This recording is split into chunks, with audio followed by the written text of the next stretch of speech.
when I tell you, these are the worst coworkers on the planet. I mean, these people shaped the way I interacted with the world. Their insanity was unavoidable. They're a canon event. If I didn't cross paths with these people, I would be better for it. But y'all wouldn't have a video, so let's talk about it. Devin and Samantha. Back when I was a lifeguard, me and Devin were really close friends. That being said, when it was just me and Devin wasn't a problem. But when Samantha came into the picture, Devin became a problem. Eventually, he became a lead lifeguard. And with that, it came with, like my own benefits. He would put us both on easy chores, which was much appreciated. But with that, he would confide in me a lot about his relationship. And Samantha did a lot, but the worst that she's done is cheat. One day, he came to me and was like, I don't know how to feel about this, man. I think she's cheating on me. And the next day, she's definitely cheating on me, dude. I confirmed it. Then we broke up. Like, I don't even want to talk to her. I know she's on the shift right now, but like, I can't even see her right now.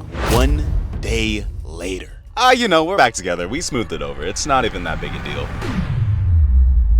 What are you talking about? This is how I learned that she's crazy, he's crazy for her, and they're locked in. Lead guards got to choose the lineup, and he would put the two of them on break together, which was fine until it wasn't. They started coming out 20, 30, 40 minutes late, on top of the 20 minutes that they already got. Hour-long breaks are crazy. Had every lifeguard in there praying on their downfall. One day, on one of those 60-minute breaks, they both went into the supply closet. That's fine, nothing crazy, but they don't come out for an hour, and that's a long time to be in a supply closet. Somebody goes in there, and what they saw will not be explained because I don't want this video to get flagged. Needless to say, our boss found out, they were fired the next day, and unfortunately, I never heard from Devin again. Now, Samantha. Samantha's a different breed. To make the list twice is crazy. Around the same time that her and Devin got caught, there was a lot of money going missing. I was carrying $40 to $60 in my wallet. That never went missing. This is why you're friendly with everybody, okay? I fully believe my money didn't get stolen because I had a close friendship with Devin, and Samantha knew that. But what did go missing was like $500 altogether, and $200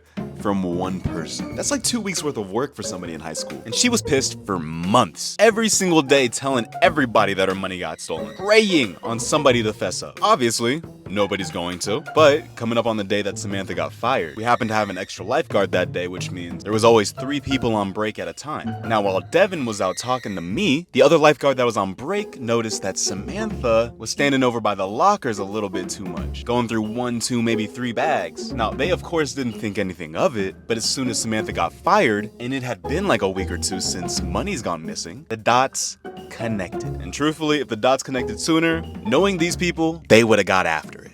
Can you sign my receipt, please? Practice it. Say with me. Sign my receipt, please. Go do your fucking job. This guy was the physical manifestation of the term asshole. He's a prick, and I'll hate him until the day I die. We're gonna call him RB because for me, he was literal walking rage bait. Also, calling him RB just because we have the same name, and I hate the fact that I have to share this name with him. Moving on. This is back when I was a server at this one restaurant. I just turned 21 and I was just about to move to California. I was just there to try to stack up some cash before the move. Whenever I saw him, my day got a little bit worse. Whenever everybody else on staff saw him, he made everybody's day a little bit worse. Now, RB was the type to kiss up to the managers and talk down to everybody else. He just happened to be one of the lead servers at the time, which only boosted his ego. At the end of the day, everybody has to clean, print out the receipts, and then turn those into the lead server. Once they sign, you can turn it into the manager, get your money, leave. The other lead server is preoccupied, for obvious reasons, and me and RB don't hate each other yet. All I know is that everybody else hates him. That day, I was having a particularly bad day because I had literally been there for 4 hours and only made like $35 because nobody wants to come in and grab a bite to eat on a Thursday afternoon. Horrible shift, never worked it again. But that made me particularly pissed. Oftentimes, the leads don't even check whether your job's been done or not. They just trust you, sign it, and get you out of there. I pass him the receipt, something I've done 100 times. He takes it and is like, You know, Manta, you know what I'd love to see? I'd love to see you use big boy words. Can you use big boy words for me? When you hand me something, I don't know what you're handing me. It could be anything. So just say, hey, can you sign my receipt, please? Practice it. Say with me. Sign my receipt, please. Because honestly, we're supposed to be checking that you did your closing job. Should I go check your closing job? go do your fucking job. How about we both be adults and use context clues to figure out what this piece of paper that I give you every single day is. You are a 30-year-old server. Our new manager is 21. Do your job. is what I wish I had said. Not gonna lie, he had literally a total of 10 seconds to sign that receipt before we're both getting fired. I've hit my breaking point. I'm getting ready to move. I do not care. He handed it back to me. I gave it right back to him. But I was way too defeated to even muster words. So it kind of just came out as, then go look. Because I'm just not gonna settle for the disrespect. He disrespects everybody in here. And a lot of these people are too nervous to really say something back. And if he had caught me literally like a year earlier when I was in the military, I also probably wouldn't have dished it back. But on today of all days, I was open to a little bit more than words, if you know what I mean. He took the receipt, went and checked my area. I came with him to make sure that he didn't mess my shit up. He pointed out the tiniest little specks. You're weird, you're weird, you're a fucking weirdo, nobody likes you. That's not what I said. Signed my paper and left. And thankfully, eventually, he left. And I had never been happier. Everybody else that worked there, never been happier. Moral of the story, being a dick isn't as big of a flex as you think it is. Stop being weird.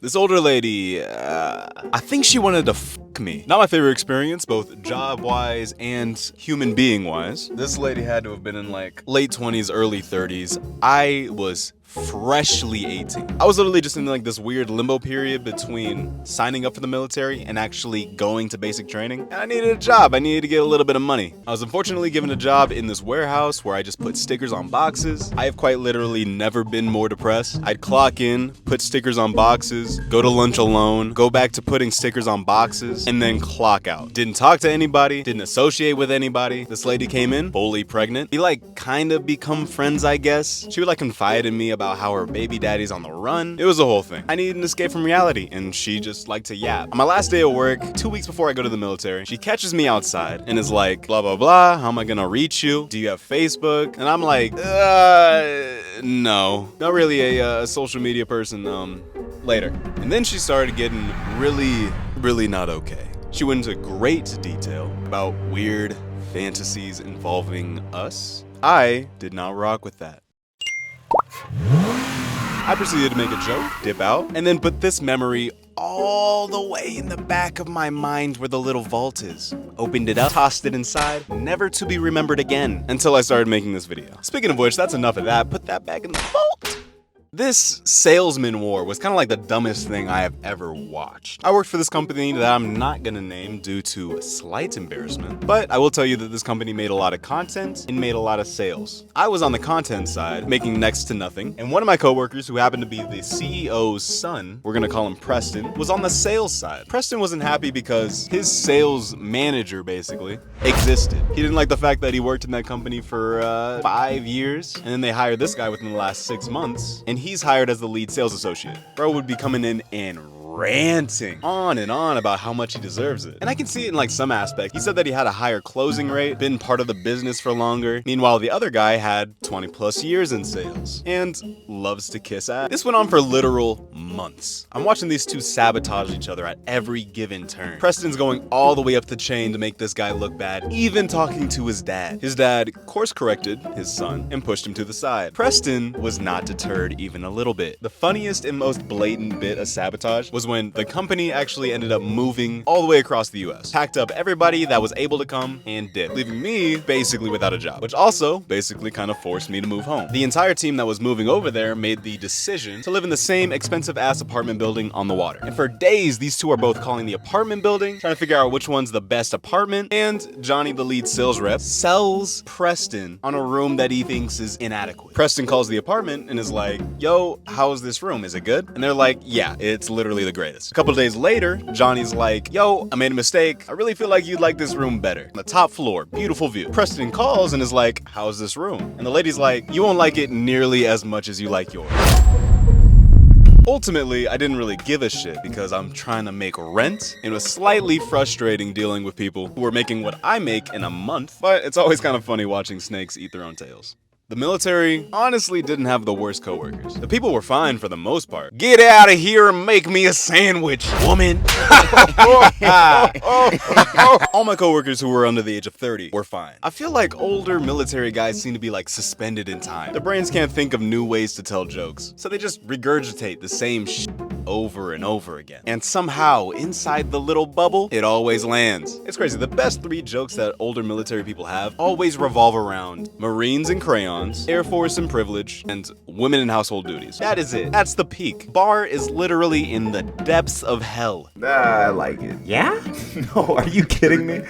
That was ass. Bro, ain't nobody laughing at that. There's a certain mindset that comes with the military as you get into it. I think for a lot of military members, they kind of just coerce themselves into thinking that this is their peak. They will never get better than this. The military is the end-all be-all. They could try other things, but honestly, this is comfortable. Why would you fix something if the broken thing works? I was talking to the staff sergeant at the time. I think I had signed the contracts like 2 months ago. He was kind of mentoring me and like a couple others. It was actually like a really wholesome experience. I was telling him about how I wanted to like really get into like art and creating and animation. Like I knew from the start that the military was not for me. And he was like, I'm gonna let you in on a little secret here. I don't really tell anybody this, but I also do art. He showed me his art and I was like, wow, like this is actually incredible. He's like, yeah. I did this like about 8 years ago now. Wow, time really flies. But this was my last piece. See, unlike you, I didn't join until I was 25. And all the way up until I was 25, I was just lazy, making art in my parents' basement, trying to see if it could take me somewhere, but ultimately, this never led anywhere. So I ended up submitting this into a little contest. If it works, it works. If it doesn't, this will be my last piece. I never actually submitted it. Ended up talking to a recruiter the next month, and the rest is history. Never picked up a pen again. Art just kind of became something that I did in the past. To be honest with you, I have no idea where I'd be if I kept doing art, but chances are I'd probably be 35, still living in my mama's basement. But yeah, man, that's my story. What do you think? If there's a moment that made me realize that the military was not for me, this was it. Because fuck that shit, man. The very last of the worst coworkers that I've ever worked with is...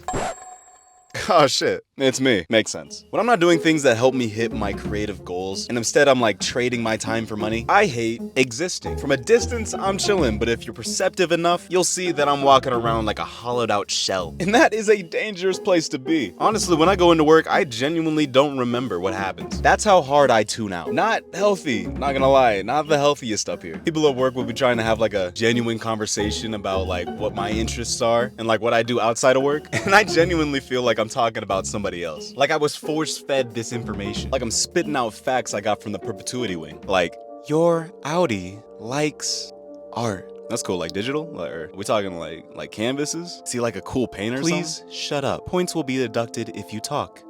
Your Audi destroyed his knee playing basketball. 10 points deducted. For a 20 points deducted. Your Audi is kind of a bitch. 10 points deducted. So yeah, I guess that's what I do. Okay, cool. There's a weird fucking guy over there. Holy shit. Prime example as to why I'm the worst coworker. At the warehouse, I already mentioned it. Didn't associate with a single soul. I was too depressed to connect with anybody because at the time I was trying to figure out animation and I was like really getting into it. It messed my whole mind up, knowing that I signed up for the military against my best interests. And on top of that, I'm working this pointless job instead of just trying to become a professional doodler. No, sounded way better in my mind. Professional doodler, what's wrong with me? I'm cool, don't go anywhere, I swear I'm cool. In the military, I was literally the worst airman to ever exist, ever. At least for the guys that got in trouble, like, they were authentically themselves. They don't care, that's the real them. Me, I might be the fakest coworker to ever walk this earth. I gave the appearance that I gave a shit, but internally? I'm editing my next video.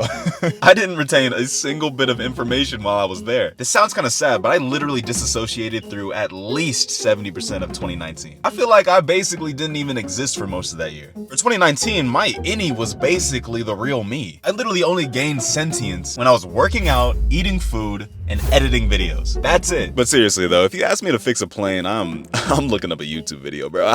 I really can't. Ooh, hold on. I get it now. I get it. Ooh, I get it. You're gonna go with me, I get it. No. Passion will be the worst thing that ever happens to you. Having passion literally makes every normal job feel meaningless. Like if you're trying to be in the NBA, right? Reffing kids games are probably gonna make you lose your mind. It's like watching other people live your dream, knowing damn well that you've torn every single ligament in your knee, and there's borderline no way you could ever get it. But you're a ref. So it's kind of masochism. That's self-harm. Look at that. I need therapy. I literally hate doing anything that doesn't require me to focus, use any part of my brain, or if I'm just straight up disinterested. My mom would be like, go work at Costco. You need something mindless with benefits. My dad's like, hey man, at least the military's available. No! Because I know that the vault cracks open when you're not focused. I can't have that again. Been there, done that. Don't want to do it again. Finally contained the anomaly back in 2020, and I don't plan on going back. You know, feeling pretty sane, all things considered right now. Thanks though. So yeah, passion ruined any chances of me being content with any mindless job. And that's probably gotta be the sole reason why I'm the worst coworker. Hey, keep this between you and me, alright? I hope my next employer never sees this vid. Gonna have to keep my channel on the down low. Can't let this get out. At least until I can get this coffee shop up and running this year. Which is a random spoiler, you weren't supposed to know that. Okay, bye!